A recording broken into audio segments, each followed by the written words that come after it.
Welcome to మెగా9 TV. నేను మీరాని. తమిళనాడు రాజకీయాలు ఎప్పుడూ సినిమా డైలాగులు, వివాదాస్పద వ్యాఖ్యలతో హీట్ పుట్టిస్తూనే ఉంటాయి. అందులోనూ మాజీ ముఖ్యమంత్రి ఎంకే స్టాలిన్ కుమారుడు మంత్రి ఉదయనిధి స్టాలిన్ కు వివాదాలు ఏమాత్రం కొత్త కాదు. ఆయన మైక్ పట్టుకుంటే చాలు ఏదో ఒక సంచలన వ్యాఖ్య చేసి దేశవ్యాప్తంగా వార్తల్లో నిలుస్తూ ఉంటారు. తాజాగా తమిళనాడు, కర్ణాటక మధ్య జరుగుతున్న కావేరీ జలాల వివాదం గురించి మాట్లాడుతూ మొదలుపెట్టిన ఆయన ప్రసంగం దారి తప్పి ఏకంగా పోలీస్ స్టేషన్ మెట్లు ఎక్కేదాకా వెళ్ళింది. నటి త్రిషపై వ్యక్తిగత వ్యాఖ్యలు చేయడం, సీఎం విజయ్ ను టార్గెట్ చేయడం ఇప్పుడు తమిళ రాజకీయాల్లో తీవ్ర దుమారం రేపుతోంది. అసలు ఉదయనిధి స్టాలిన్ త్రిష గురించి ఏమన్నారు? గతంలో శశికళ, సుష్మా స్వరాజ్, సనాతన ధర్మంపై ఆయన చేసిన వివాదాస్పద కామెంట్స్ ఏంటి? ఉదయనిధి వివాదాల పూర్తి చిట్టాను చూసేద్దాం పదండి.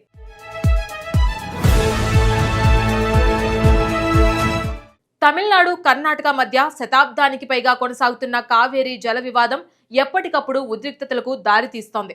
1892లో మైసూర్, మద్రాసు ప్రావిన్స్ల మధ్య మొదలైన ఈ వివాదం నేటికి పరిష్కారం కాని ఒక సమస్యగా మిగిలింది.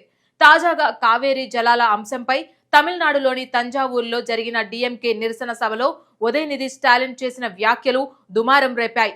తమిళనాడు ముఖ్యమంత్రిగా విజయ్ ప్రమాణ స్వీకారం చేసినప్పటి నుండి నటి త్రిష పేరు తరచుగా వినిపిస్తూ ఉంది. ముఖ్యమంత్రి ప్రమాణ స్వీకారోత్సవానికి త్రిష హాజరు కావడం కూడా చర్చనీయాంశంగా మారింది. ఈ నేపథ్యంలోనే కావేరీ సమస్యపై జరిగిన నిరసన సభలో కార్యకర్తలు త్రిష త్రిష అని నినాదాలు చేస్తున్న సమయంలో ఉదయనిధి ఆమెను ఉద్దేశించి ద్వంద్వార్థాలు ధ్వనించేలా మాట్లాడారు. ఈ వ్యాఖ్యలను ఆయన కావేరీ జలాల గురించే చేశానని వివరణ ఇచ్చినా రాజకీయ దుమారం ఆగలేదు. అరెస్టు కాక తప్పలేదు.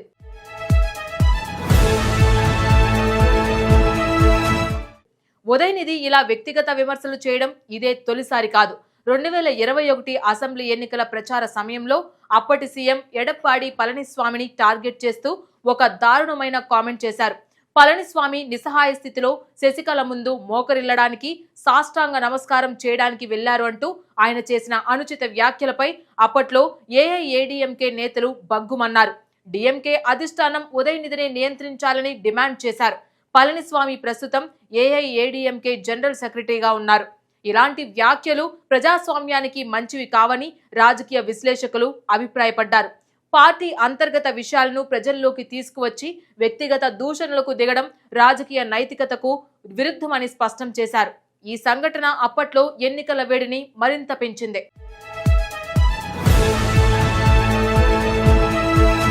ఉదయనిధి స్టాలిన్ పై ప్రధాని మోదీ కూడా ఒకసారి విమర్శలు చేశారు.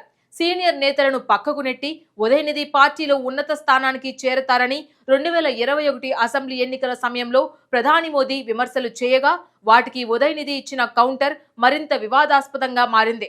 దివంగత అరుణ్ జైట్లీ, సుష్మా స్వరాజ్ మరణాలకు పని ఒత్తిడిని లింక్ చేస్తూ ఆయన అభ్యంతరకరమైన వ్యాఖ్యలు చేశారు. ఈ వ్యాఖ్యలను అరుణ్ జైట్లీ, సుష్మా స్వరాజ్ కుమార్తెలు తీవ్రంగా ఖండించారు. ఇది ఎన్నికల ప్రవర్తన నియమావళి ఉల్లంఘన కిందకు వస్తుందని అప్పట్లో ఎన్నికల కమిషన్ ఉదయనిధికి నోటీసులు కూడా జారీ చేసింది. రాజకీయ విమర్శలు హద్దులు దాటి వ్యక్తిగత దూషణలకు దారితీయడంపై పలువురు ఆందోళన వ్యక్తం చేశారు. ప్రజలు కూడా ఇలాంటి రాజకీయాలను ఆమోదించరని స్పష్టం చేశారు. ఇవన్నీ ఒకెత్తైతే సెప్టెంబర్ 2023లో ఉదయనిధి చేసిన ఒక వ్యాఖ్య దేశ రాజకీయాలనే కుదిపేసింది. ఒక సమావేశంలో ఆయన మాట్లాడుతూ సనాతన ధర్మం అనేది డెంగ్యూ, మలేరియా, కరోనా లాంటిది. దాన్ని కేవలం వ్యతిరేకించడం కాదు, సమూలంగా నిర్మూలించాలి. అది సామాజిక న్యాయానికి వ్యతిరేకమని వ్యాఖ్యానించారు. ఈ కామెంట్స్ పై దేశవ్యాప్తంగా హిందూ సంఘాలు, బీజేపీ నేతలు పెద్ద ఎత్తున ఆందోళనలు చేశారు. సుప్రీంకోర్టు వరకు కూడా ఈ పంచాయతీ వెళ్ళింది. ఎన్ని విమర్శలు వచ్చినా తాను అన్న మాటకే కట్టుబడి ఉంటానని ఉదయనిధి అప్పట్లో తెగేసి చెప్పారు. ఇప్పుడు త్రిషపై చేసిన వ్యాఖ్యలు మరోసారి ఆయనను వార్తల్లో నిలిచేలా చేశాయి. తమిళనాడులో రాజకీయ వాతావరణం ఉదయనిధి వ్యాఖ్యలతో మరింత వేడెక్కుతోంది.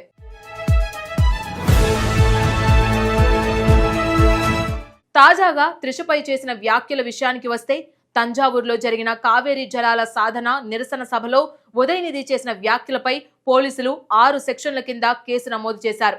ఈ నేపథ్యంలో చెన్నైలోని ఆయన నివాసంలో ఉదయనిధి స్టాలిన్ ను పోలీసులు అదుపులోకి తీసుకున్నారు. అరెస్ట్ నుంచి రక్షణ కోరుతూ ఆయన ముందస్తు బెయిల్ కోసం మద్రాస్ హైకోర్టును ఆశ్రయించారు. హైకోర్టు మధ్యాహ్నం వరకు ఉదయనిధిని అరెస్ట్ చేయవద్దని పోలీసులను ఆదేశించింది. ఈ వ్యాఖ్యలు మహిళల పట్ల అగౌరవంగా ఉన్నాయని పలువురు సినీ ప్రముఖులు, రాజకీయ నాయకులు ఆగ్రహం వ్యక్తం చేశారు. బీజేపీ సీనియర్ నేత తమిళిసై సౌందరరాజన్, నటి ఖుష్బూ సుందర్ ఉదయనిధి తీరును తీవ్రంగా తప్పుబట్టారు.